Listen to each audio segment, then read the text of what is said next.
Pues buenas tardes, de nuevo vamos a continuar con la parte 2.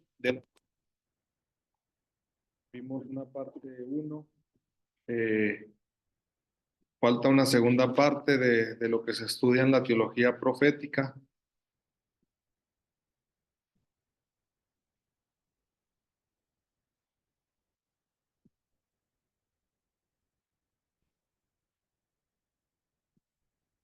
El primer punto se llama de la teología profética. Buenas tardes, es profecía e historia. Profecía, e historia.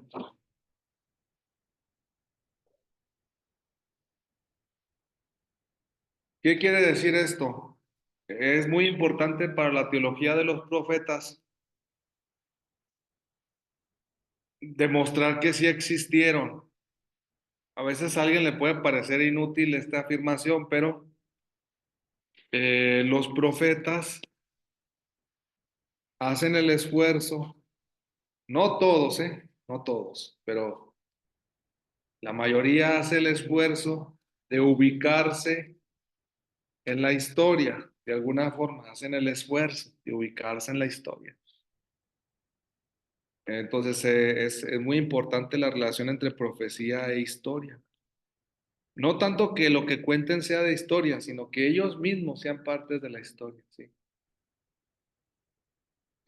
Muchas veces lo intentan hacer con los inicios de los libros, lo intentan, es una manera de trabajar. Por ejemplo, Isaías 1:1 dice que Isaías fue hijo de Amós, que hay un profeta que se llama así. No opina la gente que sea el hijo del profeta. Hasta ahorita la mayoría de estudios dice que es otro Amós, papá de Isaías. En tiempos de Osías, dice en tiempos de unos reyes, en tiempos de Osías, Jotán,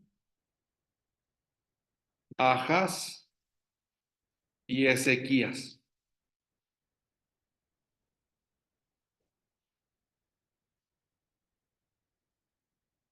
Se trata de ubicarlo de alguna forma en un tiempo. Eso es muy importante, profecía e historia. Eso lo hace Isaías 1:1. Si vamos a los últimos profetas, porque el tiempo es breve, hay que dar puntos fundamentales que iluminen todo lo demás. El último que sale es Malaquías. Y ahí se nota que no hay tanto esfuerzo, no hay esfuerzo por ubicar al profeta en la historia, ¿verdad? No hay esfuerzo.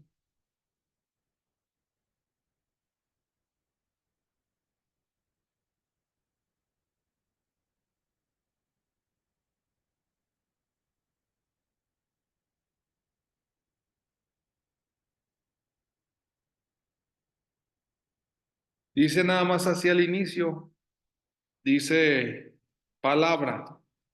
En otras Biblias viene la traducción oráculo, en otras viene mensaje, dependiendo.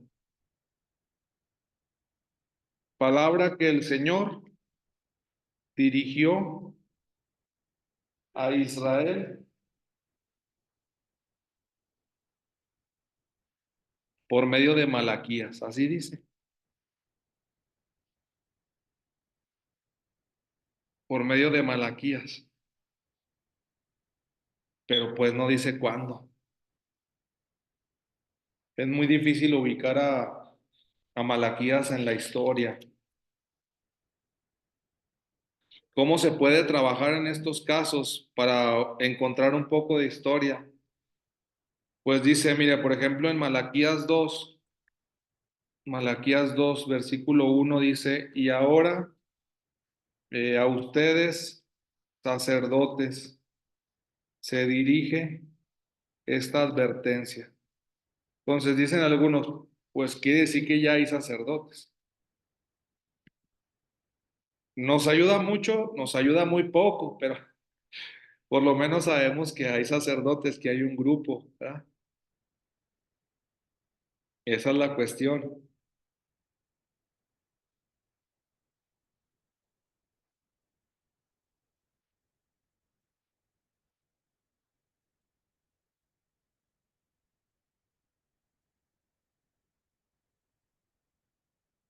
Cuando uno sigue leyendo y dice en el capítulo 3 de Malaquías, otro intento de vincularlo con la historia de alguna forma, dice que va a venir un mensajero. Miren, yo envío mi mensajero. ¿Y qué va a hacer este mensajero? Versículo 13, pondrá a fundir y a refinar la plata. Limpiará a los hijos de Leví. Otra vez el asunto. Limpiará a los hijos de Leví. Entonces quiere decir que el libro de Malaquías tiene una función como muy con los sacerdotes.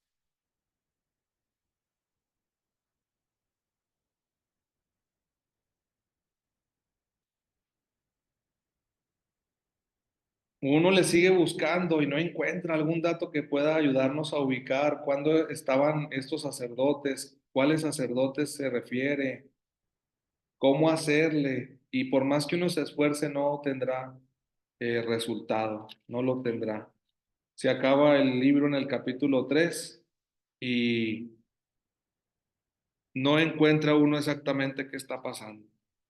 Dicen algunos, y tampoco es definitivo, pero por el tema de los diezmos,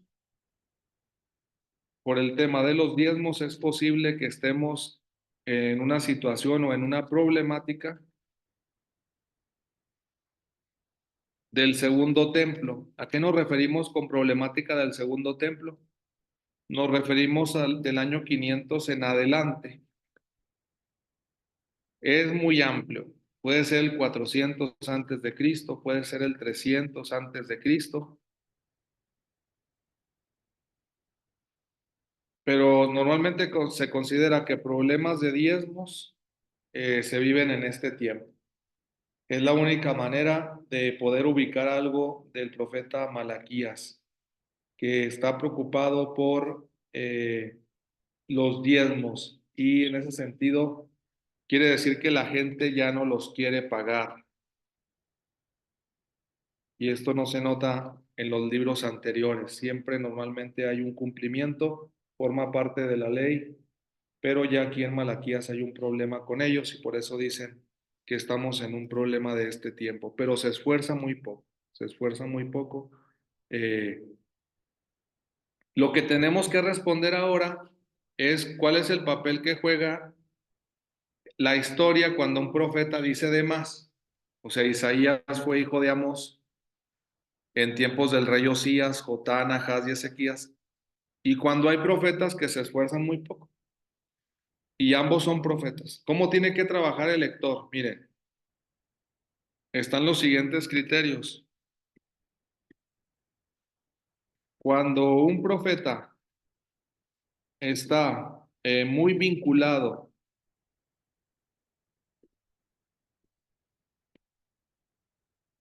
a la historia, a ver si no me malentienden, pero espero darme a entender, vale más como profeta. Según este criterio, Isaías vale más que Malaquías como profeta. Tiene más historia, exactamente, se esfuerza por ubicarse más en la historia.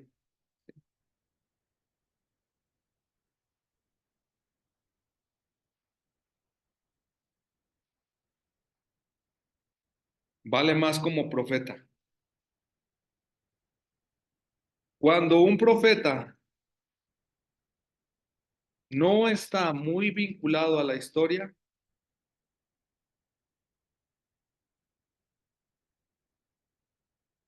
vale más como profecía,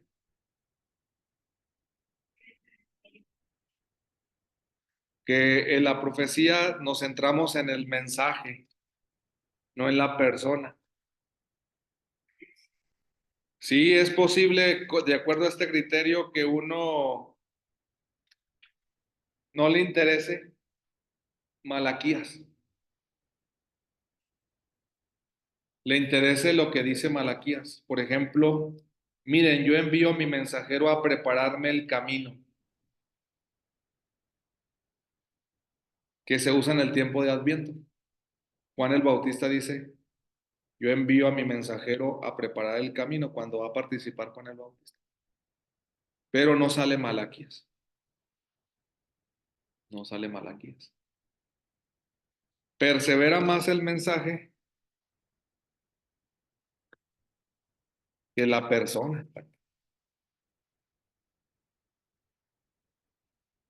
Ahorita voy a seguir explicando, pero tengo que ir poniendo unos criterios que son comunes en este tipo de teologías. Si un profeta se esfuerza por ubicarse en la historia, quiere decir que él quiere ser recordado como profeta y que se reconozca su labor profética en un tiempo determinado. ¿Sí? Cuando un profeta no está muy vinculado a la historia, está proponiendo más un mensaje. Aquí te dejo esto, oiga, ¿de parte de quién? No,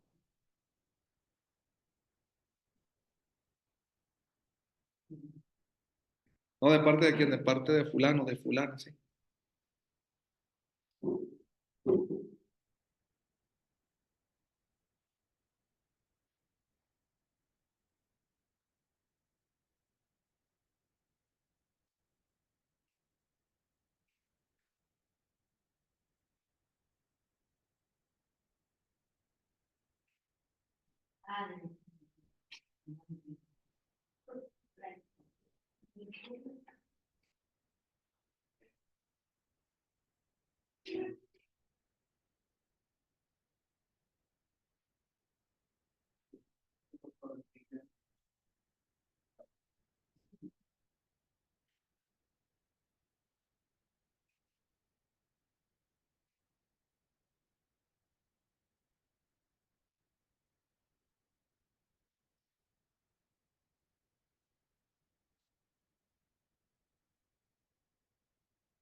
Entonces, ahorita nada más entender los puntos como así medio radicales, pero es que es necesario para aclarar las líneas teológicas.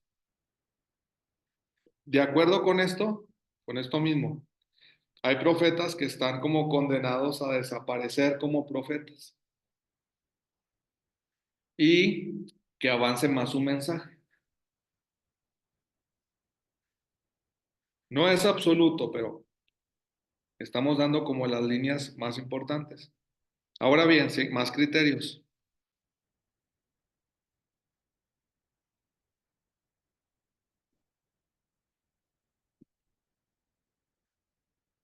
Cuando un profeta está más vinculado a la historia,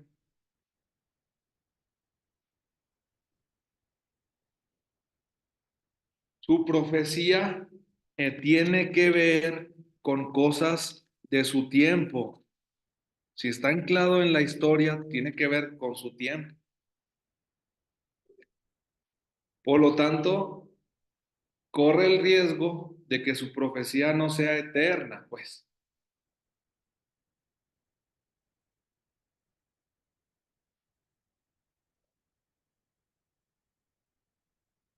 no sea eterna, ¿verdad?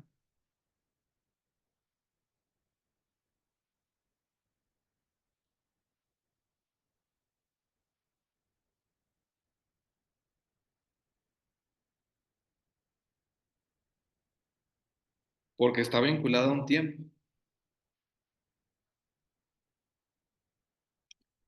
Cuando un profeta no está tan vinculado a la historia,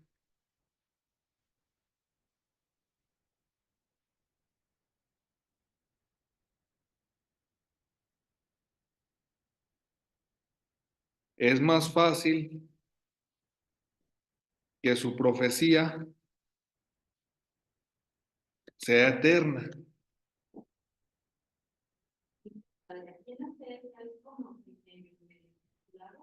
¿Cómo?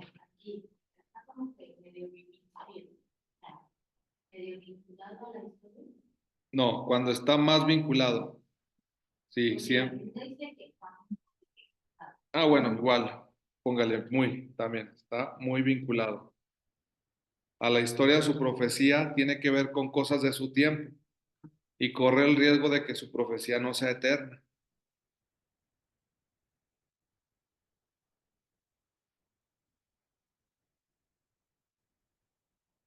Entonces, aquí las líneas exegéticas que se abren, ¿sí? Pero en Isaías sí está vinculado a la historia, ya que nos habla del cielo de David. De acuerdo con esta regla, el siervo de Yahvé tiene que ser alguien de allí, de su tiempo, de su tiempo. ¿Quién es el más probable que sea? Ciro, rey de Persia.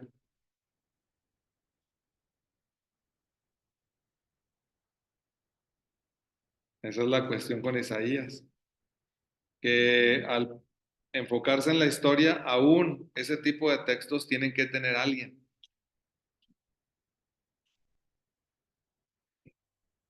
que sea de su tiempo, exactamente. Sí. Si él se esforzó y está dando datos que pertenecen a la historia, él cuando habla de alguien se tiene que estar refiriendo a alguien de la historia. Sí. Alguien de la historia.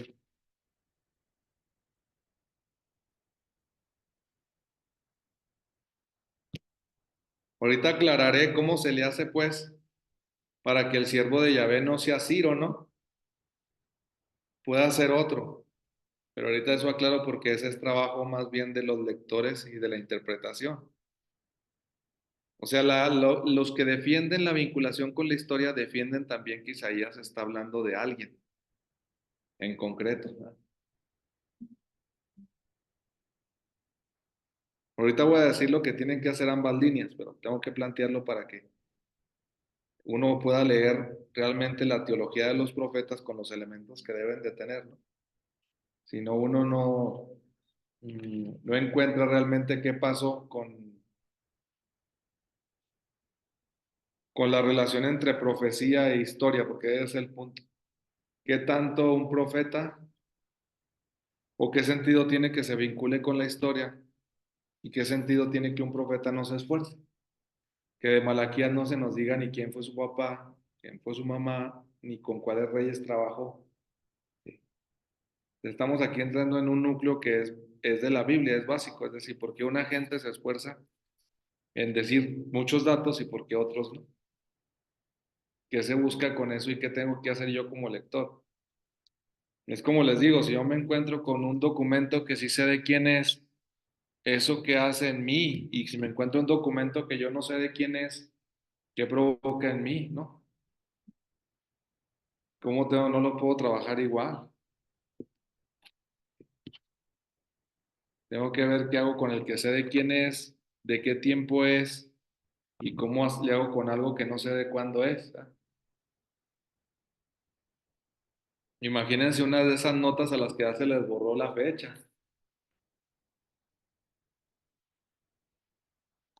Es totalmente distinto el trato que se puede hacer. Hasta para reclamar algo, ¿no? Si ya se borró la fecha.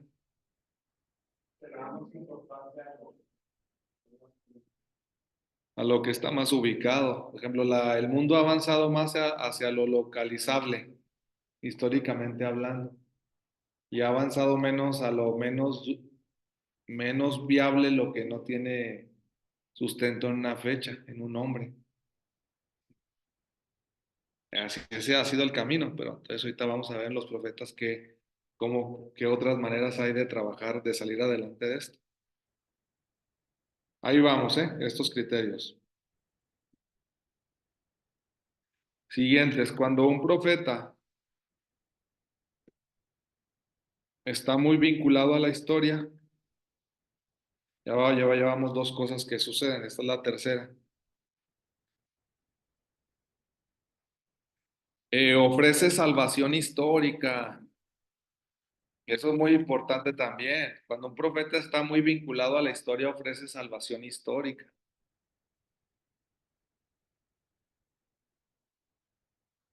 O sea, lo vivieron.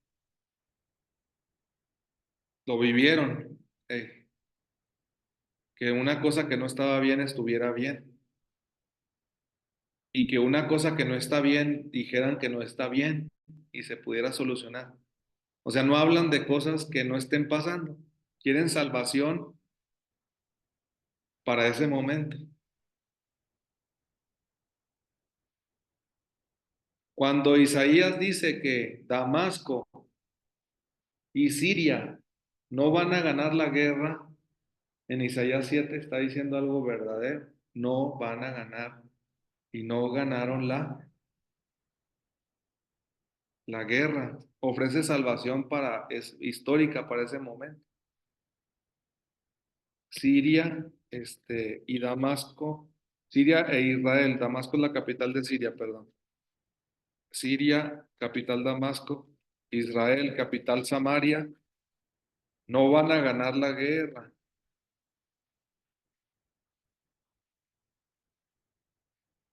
y no la ganaron.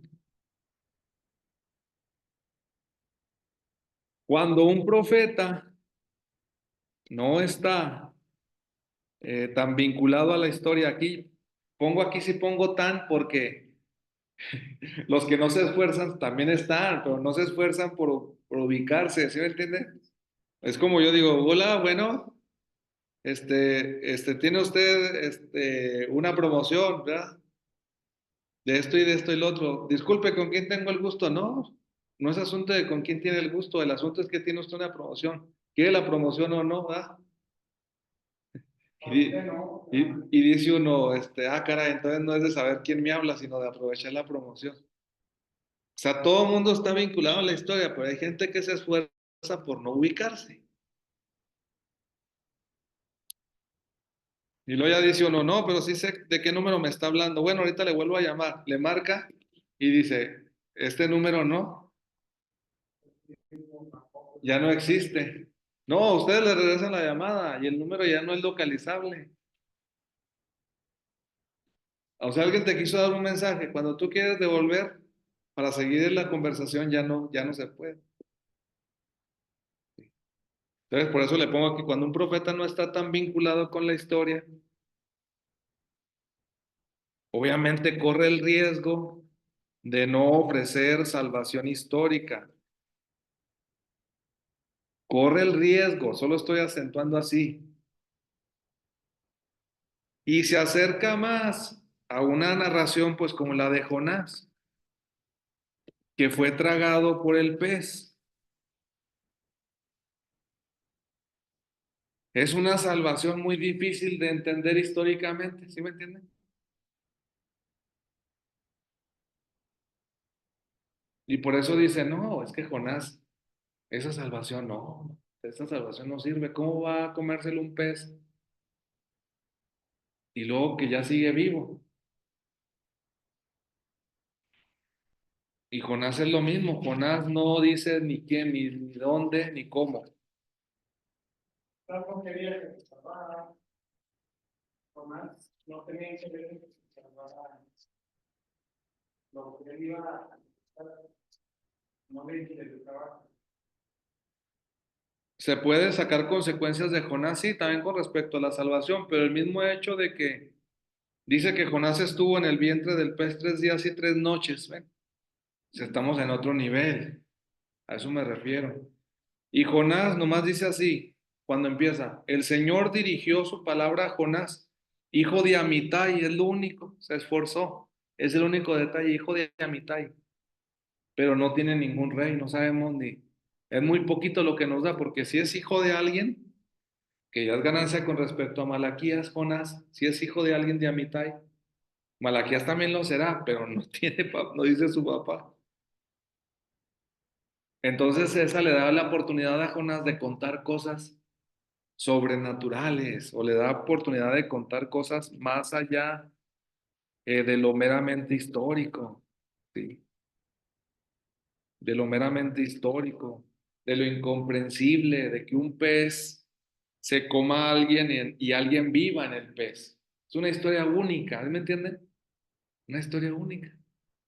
y que es necesario analizarla en la teología de los profetas en ese sentido, cuando un profeta no está tan vinculado a la historia, cuando un profeta sí está vinculado a la historia, tiene unas consecuencias, ¿verdad?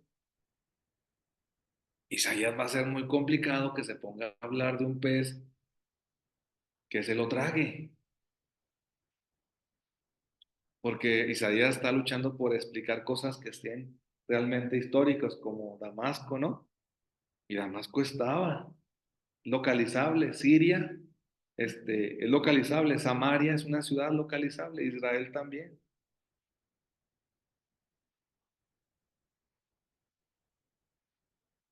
Muy bien, si esto se entendió con lo que he dicho más o menos, ahora toca el otro punto.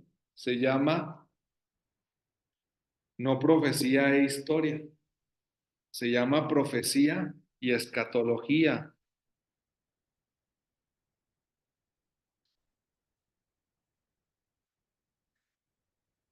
¿Qué hay en la teología profética? Gentes que buscan abrir la historia al futuro.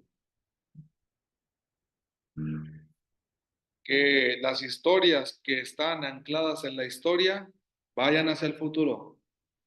Que las historias que no están ancladas en la historia vayan hacia el futuro. Se nota que el trabajo de los que hicieron los profetas fue aprovechar los dos tipos, es decir, saca Malaquías, porque no dice de quién es hijo, sácalo. Podrían haber dicho, si no dice un profeta de quién es hijo y en qué tiempo trabajó, va afuera.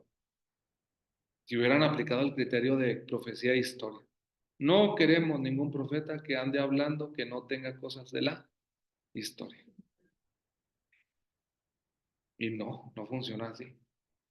Se nota que los que decidieron dejar a estos profetas así como están, buscaron que tanto los que estaban vinculados a la historia, o sea, digamos, llamémosle los editores proféticos, incluso llamémosle editores a los que acomodaron así a los profetas en la Biblia, que no sabemos quiénes son. Alguien tuvo que haberlos acomodado, ¿sí? No tenemos ningún testimonio que diga, y Jeremías le dijo a Baruch, te encargo que mi libro vaya después del de Isaías. No quiero estar tan lejos, porque pues si no las personas van a batallar mucho en encontrarme. No, aquí hay otro trabajo posterior a ellos, que se llaman editores, eh, vamos a llamarle así, quienes decidieron hacer una lista pues de profetas. Y estos mismos editores se nota que trabajan dentro de los libros, no solo son acomodadores de libros, son verdaderos editores. ¿Qué significa verdaderos editores? Que trabajan los libros, que están entre editores y autores, eso me refiero, entre editores y autores. Que si yo le digo a alguien de aquí, a ver, présteme sus apuntes, préstemelos, ya les doy yo una acomodada, pero yo veo que aquí queda que un buen párrafo le falta. Pues ya no fue de ella, a veces del editor, pero entonces le acomoda y le añade, son también como tipo autores, pues, verdaderos editores y autores. Esto está desacomodado, esto sí, esto acá, muévelo para allá. De antemano les digo, no hay una sola Biblia en la antigüedad, por lo tanto puede haber muchos editores. Por eso hay Biblias donde la lista de profetas no es igual. O sea, no hay que pensar aquí no pensar que hubo un solo grupo de editores.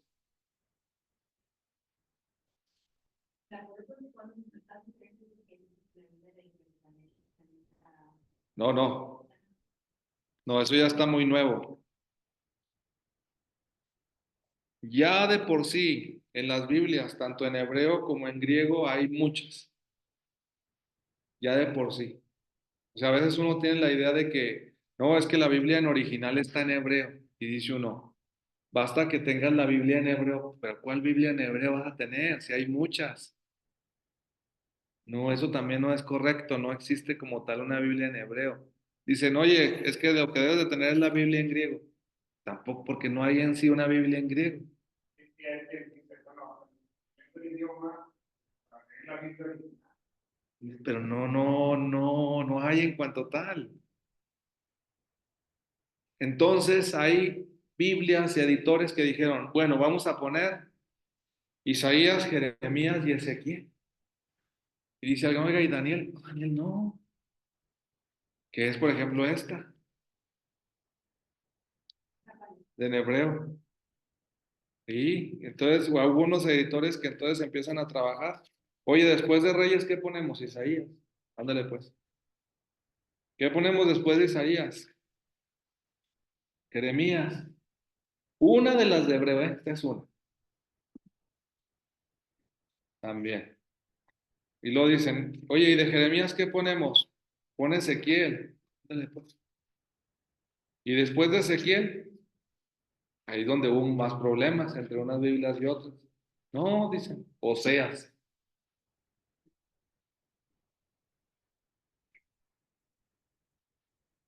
Va uno a otras y encuentra que después de Ezequiel sí ponen a Daniel. Pero se nota que la mayoría va avanzando a que a Isaías, Jeremías y Ezequiel vayan. Parece ser, porque uno cuando va a la Biblia griega se da cuenta que tiene y dice, no, vamos para meter a Oseas. Y luego ya metemos a los grandes. O vamos a meter primero a Isaías, cámbiame los salmos hasta el último.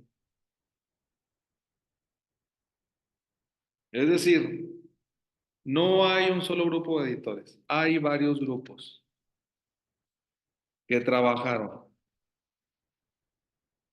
en las Biblias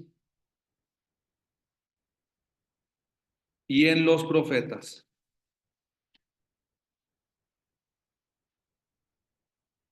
Miren, para comentarles que uno de los profetas a los que más trabajo le dedicaron los editores es Jeremías, indudablemente.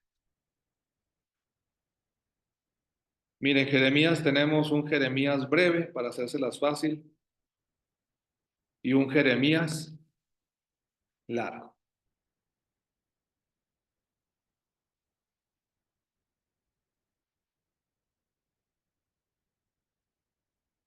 Confíen porque la mayoría de sus Biblias tienen el largo, entonces no nos estamos perdiendo de cosas. Las Biblias en español han avanzado por criterio de tener la mayor parte de datos. Pero entonces yo lo que trato de justificar no es tanto la cuestión de los textos, lo que le estoy diciendo es que los profetas buscaron la manera de que la profecía de Isaías, que está anclada en la historia, fuera escatológica. Buscaban la manera de meterle a Isaías futuro, que ya él mismo lo pensaba, pero Isaías no puede decidir eso. Hagan de cuenta que Isaías es hijo de Amós, está trabajando con estos reyes, él tiene un mundo y necesita que alguien le ayude para que sus textos vayan al futuro. Necesita gente que le ayude. ¿Dónde se nota que empiezan a trabajar los que le van a ayudar con este tipo de expresiones? 2:2, Isaías 2:2. ¿Cómo dice?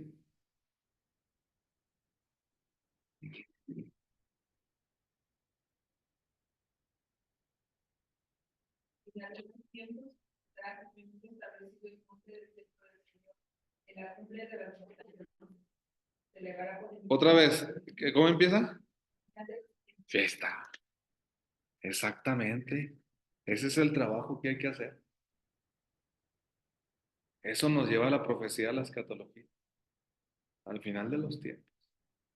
dice, sucederán días futuros. Sucederán días futuros, claramente.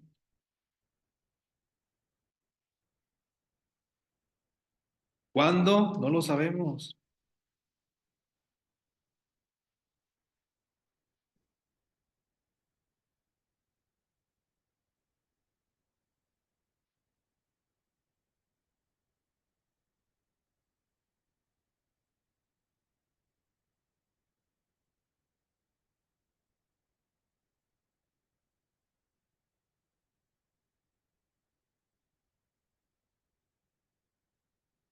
En los últimos días, ¿sí? ¿Cuándo? No lo sabemos. Pero ya la profecía se expande, exactamente. Es muy interesante esta dinámica, ¿sí? Otro ejemplo, Isaías 4:1. ¿Qué dice? A los que les gustan textos de mujeres.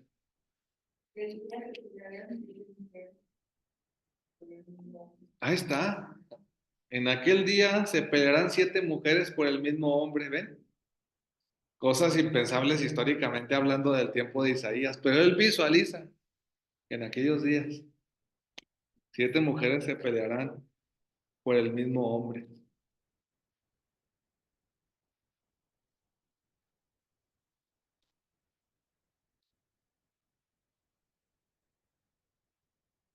No hay una con uno, ¿ven? Él visualiza que todas las mujeres vivirán felices, porque dicen que hay un hombre, dice, queremos tu apellido, y ellas tienen con qué ganar lo demás. Comeremos de lo nuestro, nos procuraremos el vestido, no queremos maridos para que nos compren, no el apellido. No, ella se mantiene, nosotros comeremos de lo nuestro, nos procuraremos el vestido. Pero es en aquel día. Bueno, todo lo contrario del tiempo de Isaías, es decir, mujeres que casadas eran mantenidas, aquí ya ella dice, no, solo queremos el apellido, pero de que comamos, comemos de lo nuestro y vestimos de lo nuestro. Detalles interesantes, porque ahí les muevo un poquito textos llamativos, textos que casi no se conocen, pero Isaías visualizó eso en aquel día. Otro, 4:2, ¿qué dice?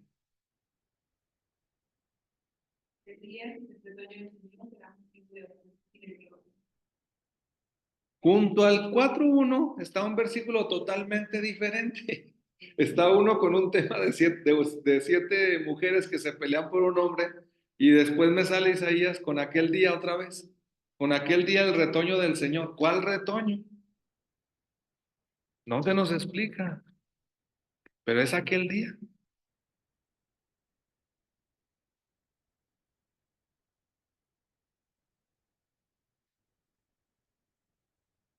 Será motivo de honor y de gloria. Se nota que juntaron esta parte con lo de las mujeres, porque las mujeres, al tener el apellido, generan descendencia.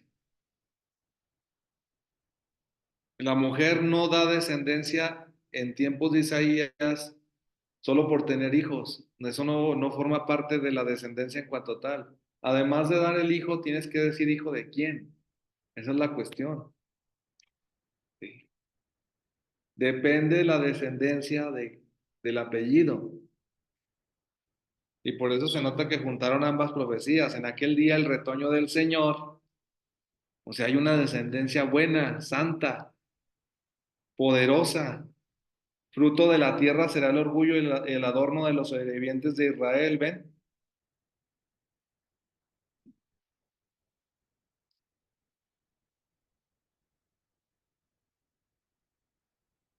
Aquel día, en aquel tiempo, vendrán días, ahí vamos cómo van trabajando, ¿sí?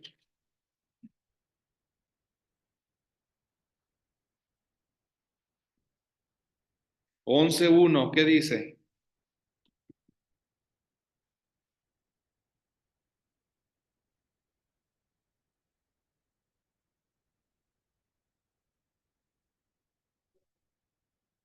Si utilizamos la misma expresión que nos interesa es el retoño, saldrá un retoño del tronco de Jesé. ¿Cómo se trabaja por parte de los editores de la escatología? Miren, esto es muy delicado porque ellos no tienen que parecer mentirosos, los editores. No por hacer que las cosas vayan a suceder en el futuro, ya está todo listo. No, ellos tienen que cuidar que lo escatológico dependa de lo histórico. Ellos no son tontos, dicen, vamos a decir que en aquel día, pero ¿por qué va a suceder en aquel día? Tiene que suceder algo en aquel día porque hay bases para que suceda. Eso es muy interesante. ¿Cuál retoño del Señor era? El retoño de Jesé.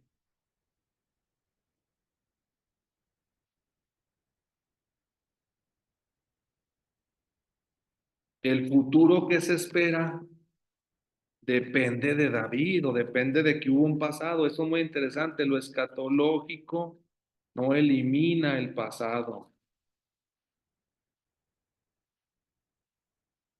Lo escatológico se alimenta también del pasado.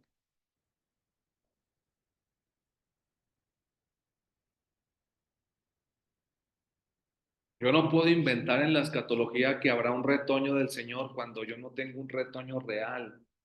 Pues trabajan de forma muy interesante estos Isaías, ¿no? Yo tengo un retoño. Porque hubo un retoño de Jesé, habrá un retoño del Señor, ¿sí me entienden?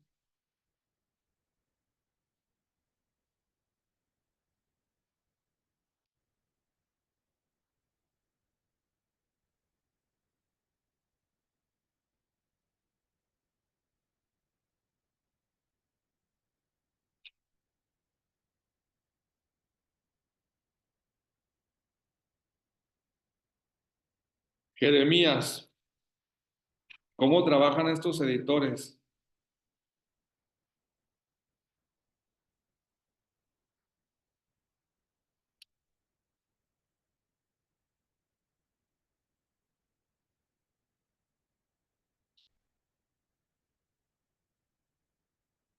Un ejemplo sencillo para que se entienda.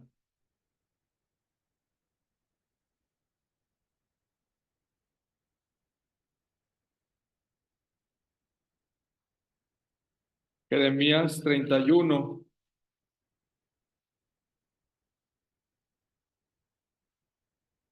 ¿Qué dicen 31:1?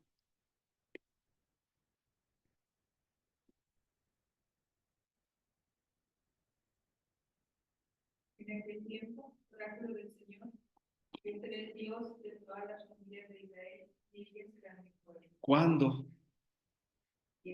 Aquel tiempo.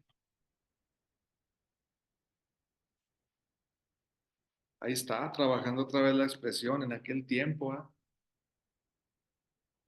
Yo seré el Dios de todas las familias de Israel y ellos serán mi pueblo. ¿Es una fórmula conocida? Sí, la hemos oído desde el Éxodo. Desde el Éxodo la hemos oído. Yo seré su Dios, decía, ¿verdad? Y ustedes serán mi pueblo. Quienes trabajan en los libros proféticos buscan que la escatología o el futuro esté anclada en la historia. Por eso en aquel tiempo serán otra vez, pero ya son, ya fueron. ¿Verdad? Otro ejemplo, Jeremías 31:31, ¿qué dice?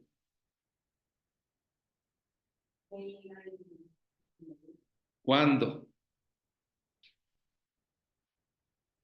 Nada, no tenemos datos, ya llega el día, ¿verdad? ¿Cuándo? Tampoco.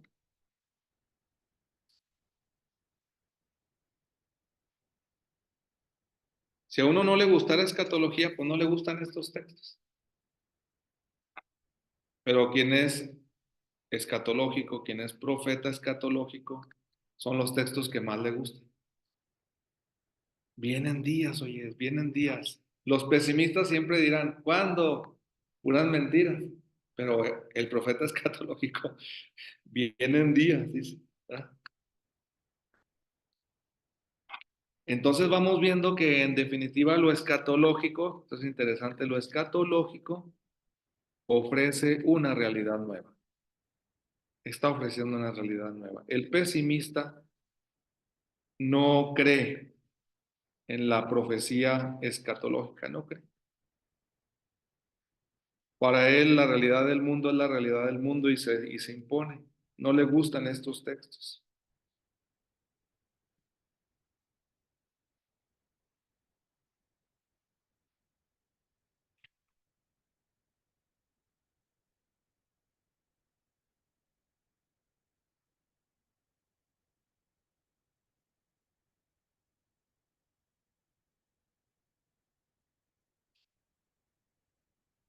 Profeta Ezequiel,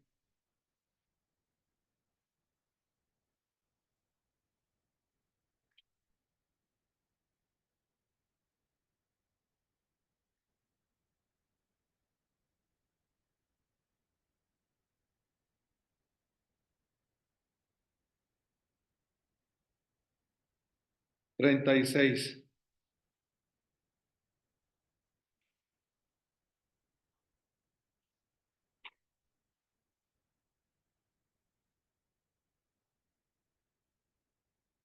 Versículo 23.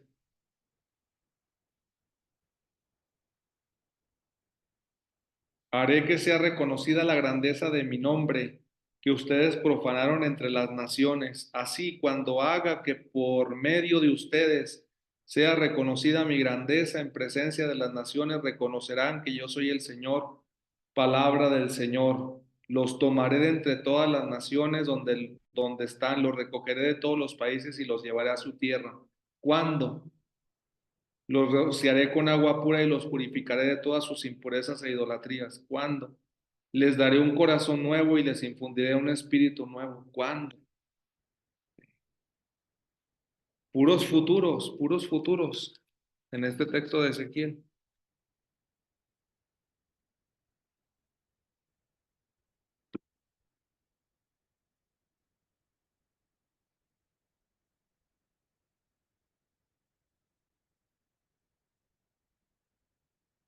Ahora miren, en este texto cuando se hacen los estudios dicen, este es un claro ejemplo de la generación de esperanza para Israel.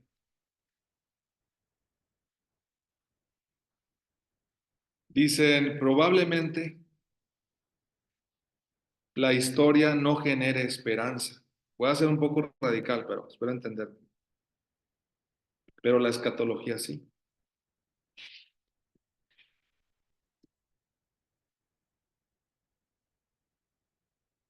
Les pongo ejemplo como con un niño, ¿no? Dice, qué me vas a regalar en diciembre?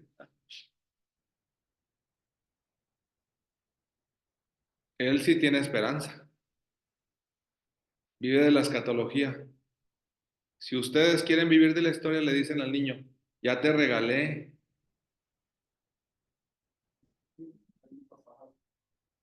Si uno fuera del pasado, ya estaría uno tranquilo. Oye, y en diciembre, ¿tú qué vas a pedir? No, nada, es que ya me regalaron el año pasado. Nada, es que ya me regalaron el año pasado.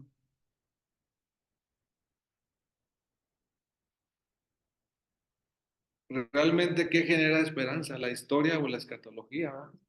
El pasado o el futuro. ¿Va? Quien es anclado en la historia, no. O discúlpame, ya te regalé. ¿Sí te acuerdas? Y hay razón, ¿no? O sea, no hay razón para así. Tiene toda la razón.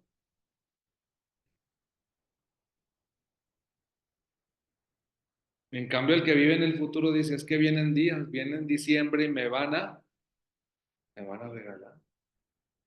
Los rociaré, dice Dios. Eso genera una dinámica de esperanza, los rociaré. Dios nos va a rociar, Dios nos va a dar un corazón nuevo, nos va a dar un corazón nuevo. Obviamente que aquí la escatología es inmediata, la de la Navidad. Se especifica que es en Navidad y en diciembre. Esta es una escatología a largo plazo, se llama, donde no se especifica exactamente el cuándo, ¿sí me entiende? Es una esperanza a largo plazo, es distinta a la esperanza a corto plazo, ¿no? Ustedes esperan que pasado mañana les paguen o la siguiente semana. Hay una esperanza a corto plazo, sí. Hay una esperanza a largo plazo. ¿Ah? Espero resucitar o espero celebrar los 33 años de la redención, llegar al 2033. Hay más a largo plazo y hay a corto plazo. Entonces aquí se nota que esta es una esperanza. La escatología puede manejar sobre todo textos proféticos a largo plazo, ¿no?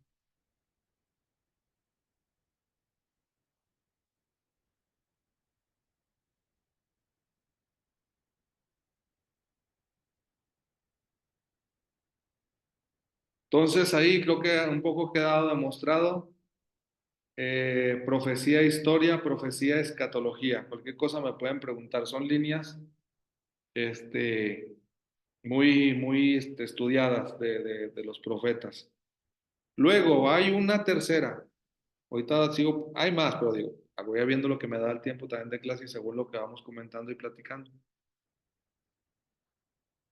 De repente hay gente que no se convence con algo solamente futuro.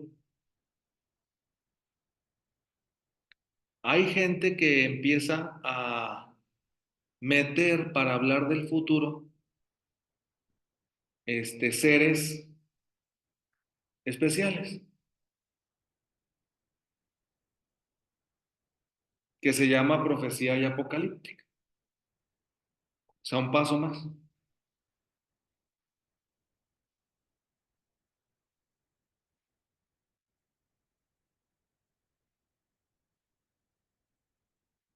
Profecía y apocalíptica.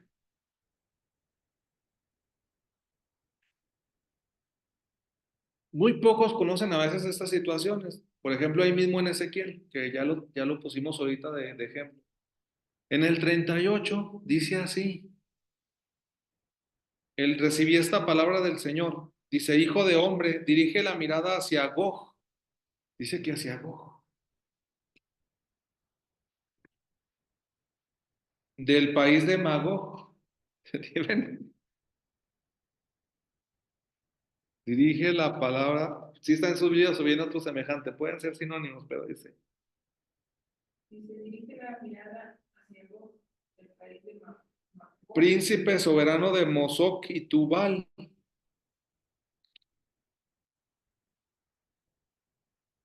Es Isaías. Ezequiel 38. Resulta que hay a un tal Gog del país de Magog, soberano, príncipe soberano de Mosoc y Tubal.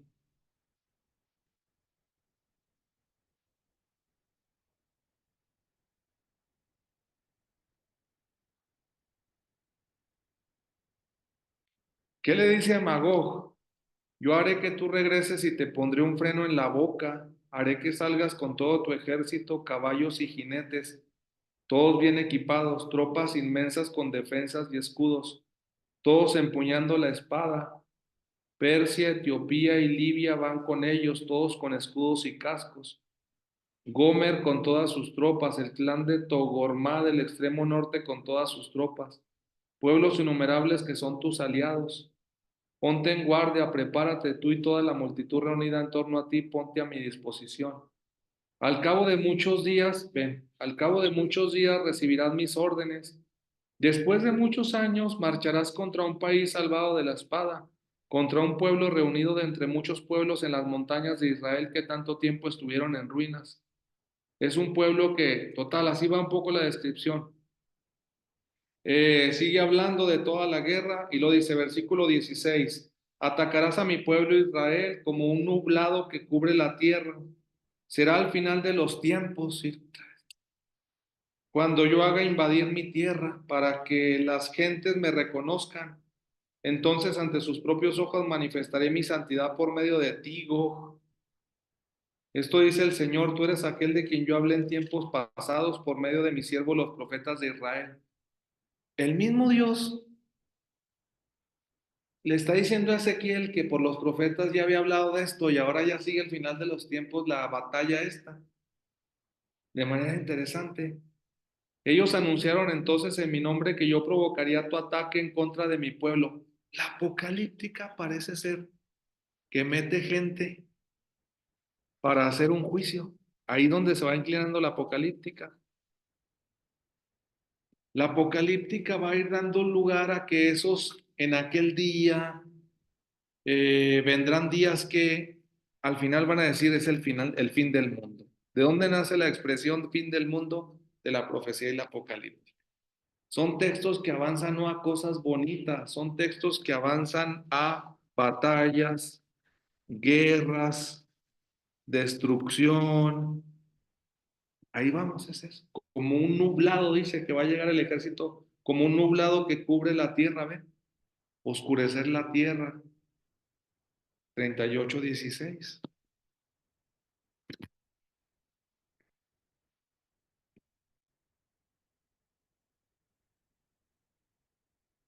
Versículo 19, aquel día habrá un gran temblor en Israel, ¿ven? Temblores.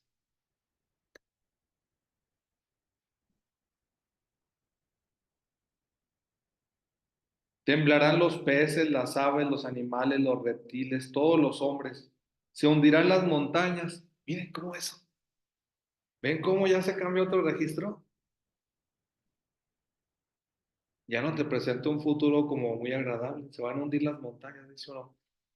¿Cómo las montañas, si es lo más fuerte? ¿Cómo es que se van a hundir? Estamos pasando la apocalipsis.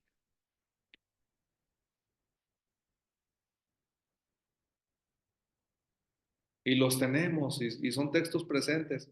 Y resurgen en los evangelios, y resurgen en el apocalipsis. No nos abandona este tipo de teología profética. Ya dan un paso más, ya no solo es profecía e historia, profecía y escatología, no, hay profecía y apocalíptica. Se hundirán las montañas, caerán las rocas, dice, caerán las rocas, se desplomarán los muros,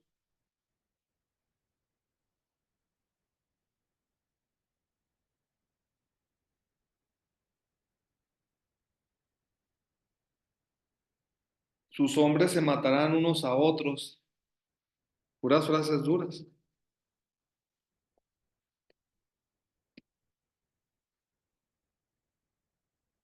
Los castigaré con peste y muerte, haré que una lluvia torrencial de granizo, fuego y azufre caiga sobre él, ¿ven?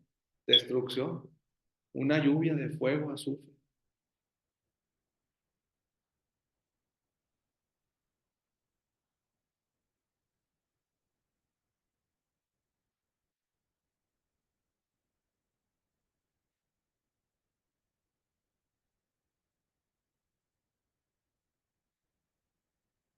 En el caso de Daniel,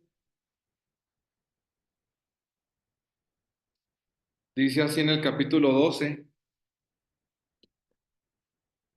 o ustedes, para que no se oiga solo mi voz, que dice 12.1, 12.1 y siguientes, para que se ilustre la línea de profecía y apocalíptica. En aquel tiempo, surgirá Miguel, el gran príncipe protector del pueblo. Será un tiempo de angustia, como no hubo otro desde que existe la nación. En ese tiempo de angustia, y aparece un tal Miguel, dice, ¿no? El gran príncipe, ¿verdad? ¿De dónde? Pues no sabemos, no dice, y en aquel día va a dar lugar a después a todo lo del arcángel Miguel, pero aquí vemos que está apareciendo un tiempo de angustia. Están los profetas, ¿verdad? Cuando llegue ese momento que Cuando llegue ese momento, todos los hijos de tu pueblo que están escritos en el libro se salvarán. resulta que hay un libro donde se escriben nombres. Eso es profecía apocalíptica. ¿Cómo? ¿Dónde está ese libro? El profeta de historia debería de encontrar un libro. El profeta y escatología, pues quizá ni lo piense porque él dice, no, pues yo voy a hablar de un futuro, pero con elementos que estén en la historia. Pero ahora resulta la apocalíptica se anima a decir que hay cosas más allá de la historia, la cuestión, más allá de la historia. Hay un libro donde se escribe todo. Y dirían algunos, hay un libro donde está escrito todo. Fíjense, somete la historia, la apocalíptica es posible que someta la historia a la apocalíptica. Que lo que tú piensas que está pasando ya estaba escrito. Eso es apocalíptica. Le quita realmente peso a la historia. No le den más vueltas, dice la apocalíptica, ya estaba escrito. Aquí dice, están escritos todos los hijos de tu pueblo que están escritos en el libro se salvarán. La apocalíptica es determinista.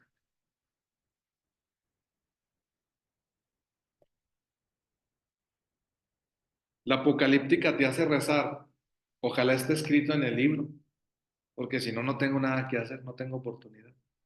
Ojalá mi nombre esté escrito en el libro. La apocalíptica es determinista. Hay una novedad en los profetas. Fíjense cómo hablando del futuro están afirmando lo que está ya en el pasado.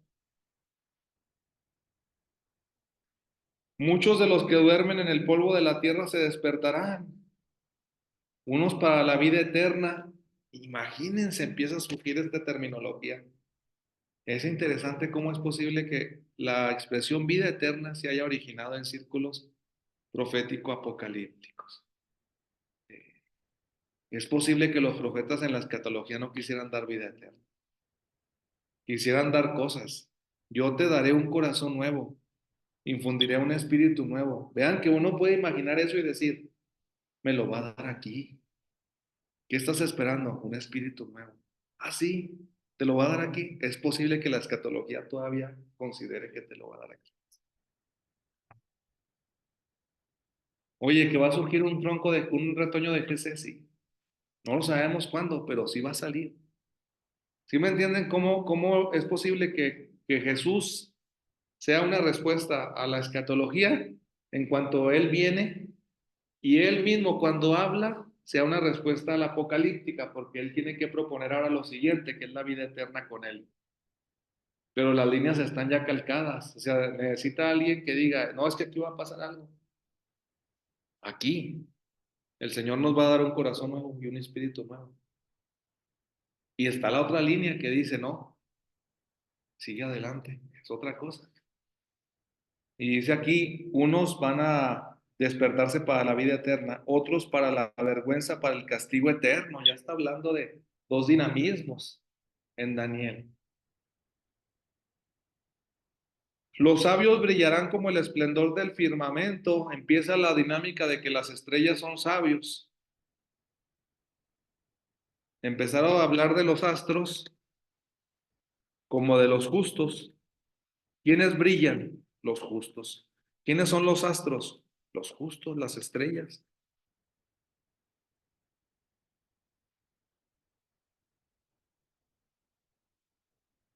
La estrella de Belén, ¿dónde entra? ¿Por qué surgió? De la profecía apocalíptica. ¿Qué anuncia la estrella de Belén? La llegada del justo, la llegada del Mesías. Con la estrella de Belén se une el cielo y la tierra, se une lo que decía la apocalíptica.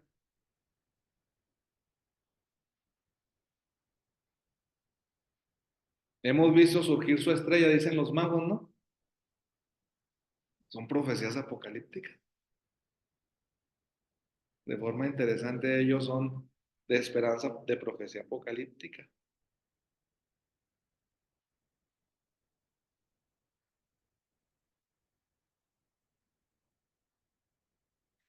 La gente ya se interroga, vean ahí, ¿qué dice en el 12:6?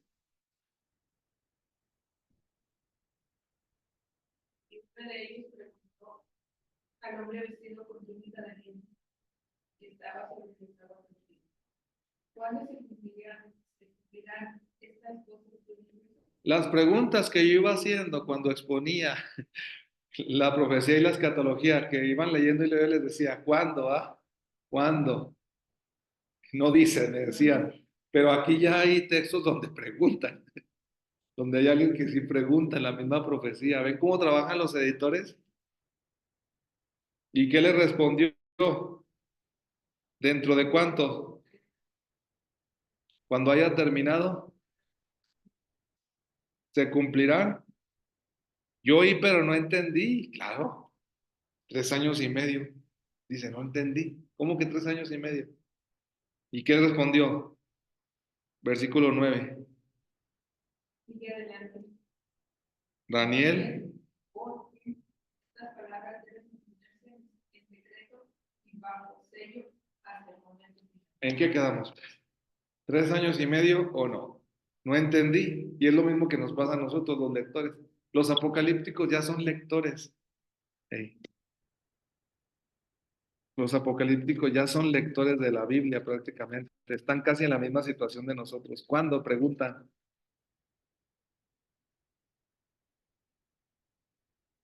¿Sí se acuerdan que también le decían así a Jesús, no? ¿Cuándo sucederá esto? ¿Ah?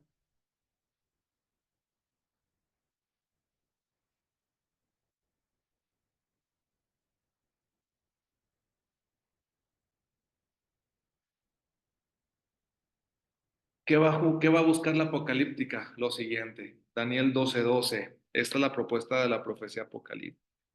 Lo que les he comentado desde la escatología. Dichoso el que espere. Fíjense, dichoso el que espere.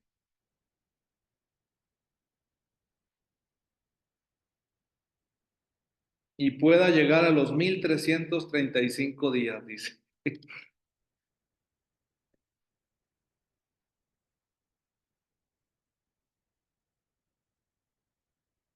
Y luego ya uno le hace la cuenta. 1335 entre 365, 3 años y medio.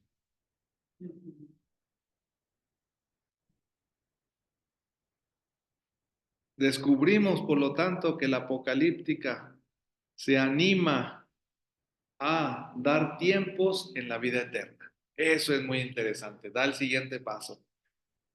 Te voy a presentar otro tipo de vidas y te voy a dar también tiempos. La apocalíptica con esta dinámica se animará a decir, como el Apocalipsis del Nuevo Testamento dirá que después de 1000 años volverá a ser soltado el dragón, el anticristo. Se anima a organizar el tiempo de lo que está después, la apocalíptica.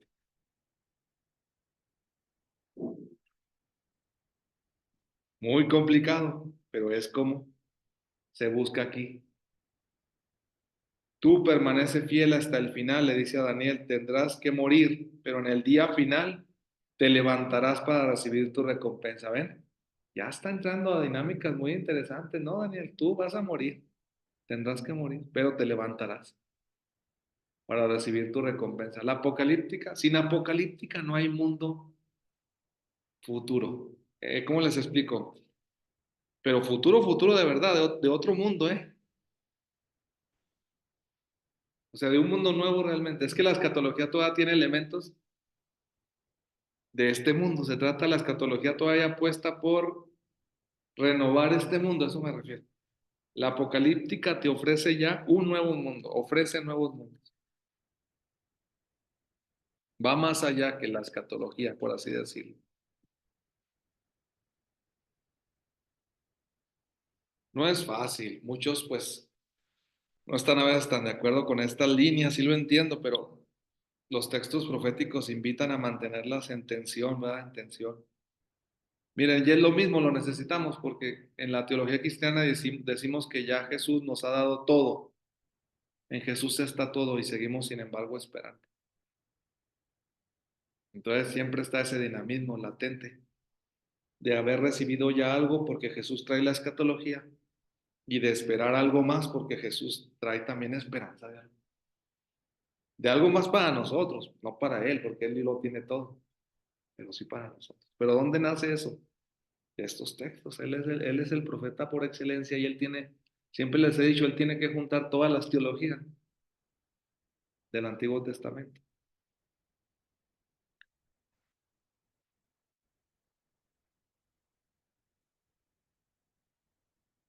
Finalmente, como profecía apocalíptica, tenemos los textos que se llaman los textos del día del Señor. La expresión día del Señor se inserta, es una expresión muy famosa, el día del Señor, que viene el día del Señor, dicen los textos proféticos, y tiene que ver, se inserta con la profecía apocalíptica.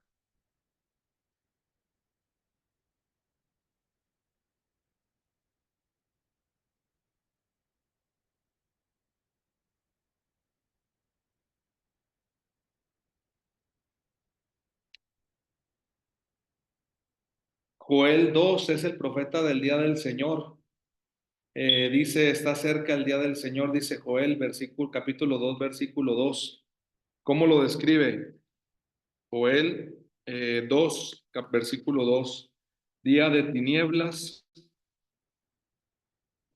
y oscuridad. Ahí estamos en el mundo ya de profecía apocalíptica. Un día oscuro, día de nubarrones y de densa niebla. Describe toda una batalla, descripción de la batalla, descripción de la batalla, guerras, asaltan la ciudad, asaltos. Versículo 10, se retoma el tema que nos interesa, tiembla la tierra,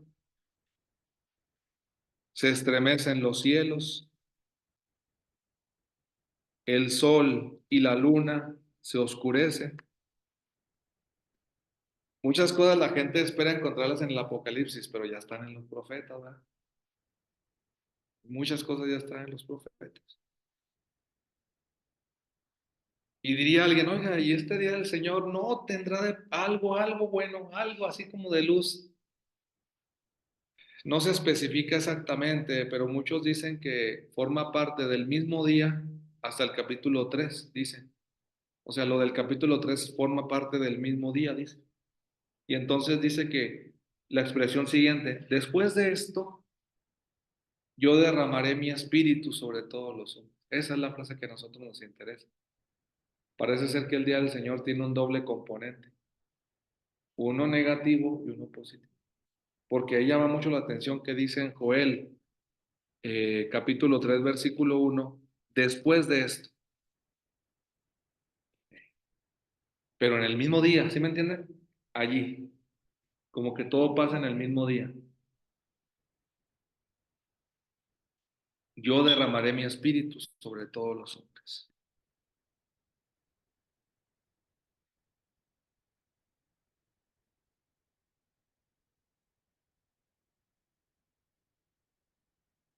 Y es lo que la iglesia llama, porque lo cita Hechos de los Apóstoles, Pentecostés.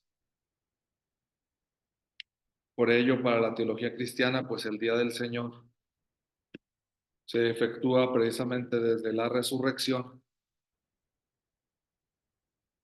hasta Pentecostés. La resurrección acontece en la oscuridad, ¿verdad? Tiembla la tierra, dicen los evangelistas, como Mateo. Muchos muertos resucitan. Parece que se oscurece el día porque dicen los evangelistas que estando en la cruz, ¿no? De 12 a 3 llegó también una oscuridad. Parece ser que en la vida de Jesús se vuelve a cumplir plenamente el día del Señor. Ahí está. Desde la resurrección hasta Pentecostés, de forma interesante, digo, pero reúne los elementos que ya están en Joel. Él no tenía esta perspectiva, pero la profecía apocalíptica llega hasta ese momento, llega hasta ese momento.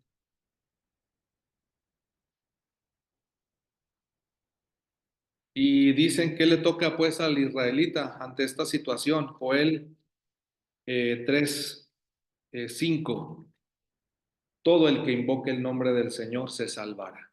Todo el que invoque el nombre del Señor se salvará. Es día de invocación al Señor, día de pedir al Señor, día de efectivamente renovar la relación con Dios. Dice, porque en el monte Sión y en Jerusalén, dice Joel, encontrarán refugio, como ha dicho el Señor, y los que llame el Señor estarán entre los sobrevivientes. Dios puede salvar, Dios salva en el día del Señor, Dios salva en su día. San Pablo será quien desarrolle esta teología en el Nuevo Testamento. San Pablo también dirá que buena parte de la salvación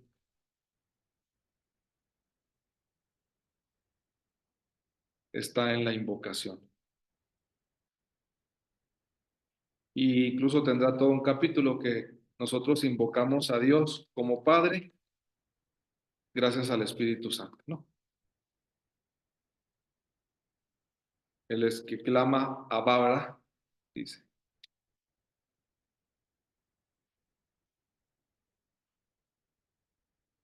Por lo tanto, podemos descubrir que nos dejan un gran reto los profetas. Siempre hay muchas cosas, por eso digo que el tiempo es breve. Hay que dar las líneas teológicas más importantes. Nos dejan mucho trabajo los profetas porque eh, están ahí trabajando en el ámbito histórico, están ahí en el ámbito histórico.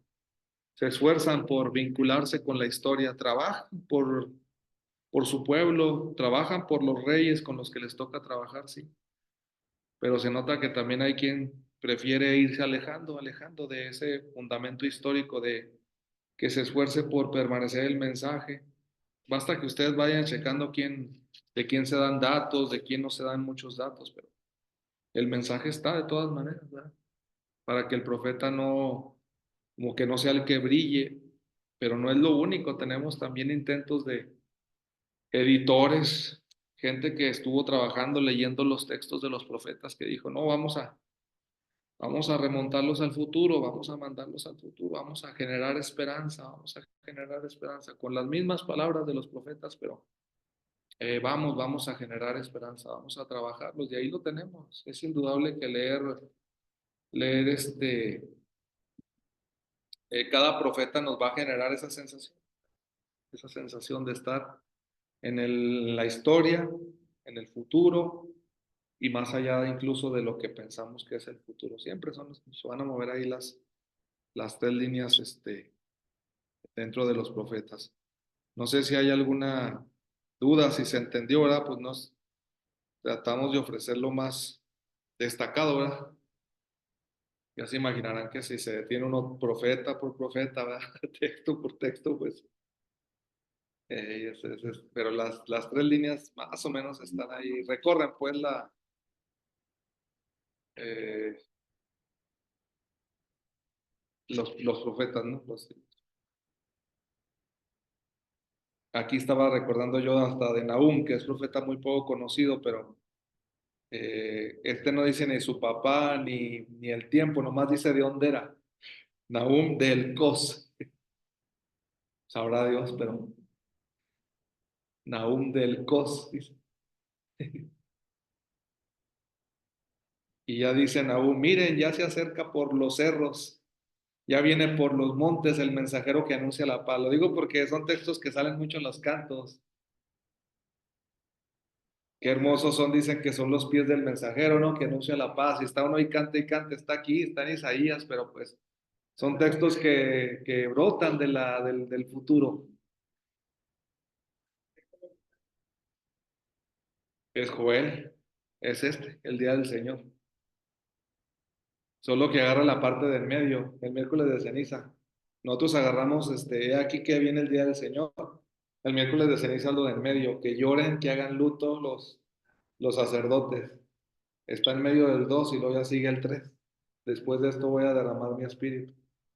Por eso, si usted quiere litúrgicamente, no solo desde la resurrección, litúrgicamente se puede hablar de el día del Señor desde el miércoles de ceniza, día de oscuridad, de tinieblas, hasta la luz ya no solo porque ahorita dije resurrección, ¿no? Pero si uno puede ser estricto, a lo mejor litúrgicamente ha llegado la oscuridad durante todo el tiempo de Cuaresma, para que haya luz hasta el día de la resurrección. Exactamente. Por eso es más de luto, ¿no? Penitencia. Pero ahí están trabajando, les digo, miren, ya se acerca el mensajero que anuncia la paz. ¿Cuándo? ¿Cuál mensajero? ¿De dónde? Oh, pues así nos deja. ¿Ya? Digo, por pensar en de los que casi no, pues no. Los famosos ya son famosos, Isaías, ¿no? Jeremías, Ezequiel, pero estos pobres, pues y sin embargo no se perdieron, alguien los cuidó. Son tan chiquitos que cualquiera que se los echara en la bolsa, pues se le pueda tirar. Antes han llegado, antes. ¿No? Uno quién sabe cuántas hojas pierde, uno no haya ni las notas, trayendo bolsas. Es un milagro casi que estos Nahum ni los de una página hayan sobrevivido. Bueno, pues nos vemos el sábado 9 de noviembre, ¿verdad? El otro es el día de oscuridad, de tinieblas.